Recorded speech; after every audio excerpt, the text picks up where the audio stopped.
Imagine que você tenha um carregador de celular, mas ele só pode funcionar quando tem sol. À noite, sem chance de carregar o seu querido telefone. Pois é, o sistema elétrico brasileiro passa por um problema bem parecido. Fontes como energia solar e eólica geram energia, mas nem sempre no momento em que mais precisamos. E aí, o que fazer? A resposta pode estar em uma tecnologia para armazenar a energia e garantir a estabilidade da rede, que são as usinas hidrelétricas reversíveis. Mas afinal, como elas funcionam? Será que o Brasil vai investir nessa tecnologia? Let's bora comigo descobrir e entender no detalhe.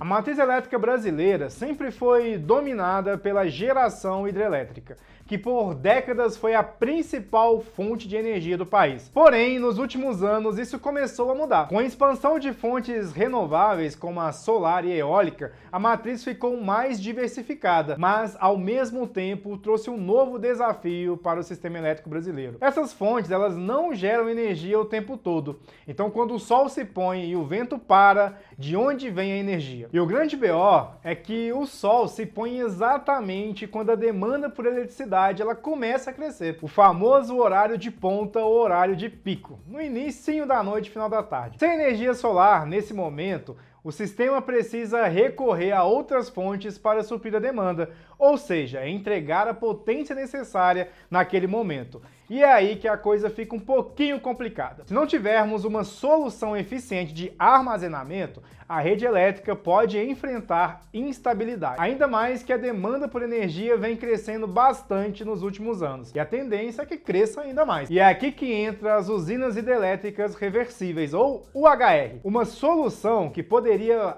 equilibrar essa equação, trazendo mais capacidade e flexibilidade para o sistema elétrico brasileiro. As usinas hidrelétricas reversíveis funcionam como uma bateria gigantesca. Quando a demanda por energia elétrica está baixa, geralmente fora dos horários de ponta, essas usinas usam um excesso de eletricidade para bombear água de um reservatório de nível inferior para um reservatório superior.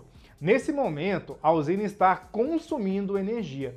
Pense nesse processo como se fosse o carregamento de uma bateria. Depois, quando a demanda por eletricidade ela começa a aumentar, como no início da noite, quando o consumo residencial e industrial ele dispara, essa água ela é liberada. Ela passa pelas turbinas e gera eletricidade de volta para a rede elétrica. E um ponto importante que precisamos entender aqui é que essas usinas trabalham com um balanço de energia quase sempre negativo. Isso quer dizer que as usinas reversíveis têm um consumo de energia maior que a geração e possuem um rendimento médio de ciclo, que é a relação entre a energia produzida e a energia consumida, em torno de 75%. Aí você deve estar pensando: se elas gastam mais energia do que produzem, então por que eu vou investir nisso? Ou por que será interessante que eles investam nisso, né? Porque afinal eu não tenho uma usina dessa. Bom, o que faz que essas usinas valerem a pena é a diferença do preço da energia entre os momentos de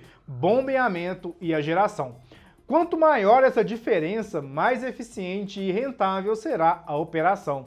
E o grande valor desse tipo de usina está exatamente no problema que a eólica e a solar não conseguem resolver sozinhas. Nesse caso, a energia armazenada será usada exatamente quando o sistema mais precisar, garantindo confiabilidade, estabilidade e alta flexibilidade para variar a produção de energia rapidamente, apoiando inclusive a expansão das fontes renováveis como o solar e também a eólica. Entendido até aqui? Então presta atenção agora que existem 3 tipos principais de arranjos típicos de construção e operação das famosas, na verdade não é famosa não, né? Das usinas reversíveis. Primeiro ciclo é o ciclo fechado. Usa 2 reservatórios artificiais sem depender de rios, ou seja, tem um menor impacto ambiental. Segundo ciclo, o ciclo aberto. Os reservatórios estão conectados a um rio ou a um lago existente e exige mais gestão da água e pode ter um impacto ambiental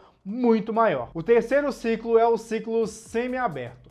Combina os ciclos fechado e também o ciclo aberto, como o próprio nome já sugere, sendo um reservatório artificial e outro ligado a um corpo d'água natural, tendo o equilíbrio entre o impacto e a viabilidade. Cada um desses modelos tem vantagens e também os próprios desafios, Mas o fato aqui é que esse tipo de usina já é amplamente utilizado em países como a China, Japão e também nos Estados Unidos para equilibrar as suas redes elétricas e também integrar melhor fontes renováveis ao sistema. Mas se essa tecnologia funciona tão bem assim, por que o Brasil ainda não começou a investir? Essa é fácil. Aqui é Brasil, né, meu amigo? Infelizmente, existem certas tecnologias que demoram a chegar por aqui. Brincadeiras à parte, existem 4 grandes desafios para a gente superar e essa tecnologia conseguir avançar no Brasilzão da massa. O primeiro é um desafio regulatório.